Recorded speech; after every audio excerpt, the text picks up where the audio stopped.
Hello everyone. Welcome to our channel. Today, we will discuss various aspects of peptic ulcer disease, including types, causes, signs and symptoms, treatment options, and the dangers and side effects of analgesics. I'm Claire. First, let's start with the types of peptic ulcer disease. There are two main types of peptic ulcers: gastric ulcers and duodenal ulcers. Gastric ulcers are located in the stomach lining, while duodenal ulcers are located in the upper part of the small intestine. Next, let's discuss the causes of peptic ulcer disease. The most common cause of peptic ulcers is infection with H. pylori bacteria.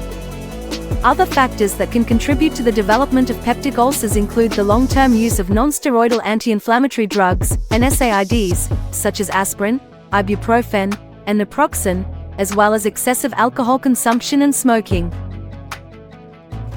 Speaking of H. pylori, it is important to know the history of this bacterium and its eradication. H. pylori was discovered in 1982 by two Australian researchers, Barry Marshall and Robin Warren. They found that it was the cause of most stomach ulcers and gastritis. Since then, the discovery of H. pylori has revolutionized the treatment of peptic ulcers. The eradication of H. pylori involves a combination of antibiotics and acid-reducing medications, and it is important to complete the full course of treatment to prevent reinfection. Moving on to the signs and symptoms of peptic ulcer disease, they can vary depending on the type of ulcer and the severity of the condition.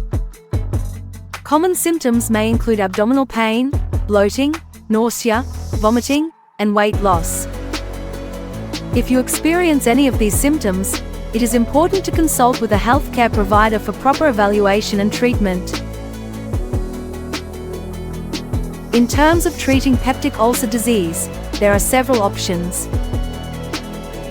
If the ulcer is caused by an H. pylori infection, antibiotics and acid-reducing medications will be prescribed. If the ulcer is caused by long-term use of NSAIDs, it may be necessary to stop taking these medications and switch to alternative pain relief options. Acid-reducing medications can also help reduce inflammation and promote healing. Lastly, let's talk about the dangers and side effects of analgesics. As we mentioned earlier, overuse of NSAIDs can lead to the development of peptic ulcers. Additionally, these medications can cause gastrointestinal side effects such as gastritis, ulcers, and bleeding. It is important to follow the recommended dosages and avoid long-term use unless directed by a healthcare provider. That concludes our discussion on peptic ulcer disease. Thank you for watching, and remember to take care of your digestive health by avoiding excessive alcohol consumption, managing stress, and following your healthcare provider's recommendations regarding medication use.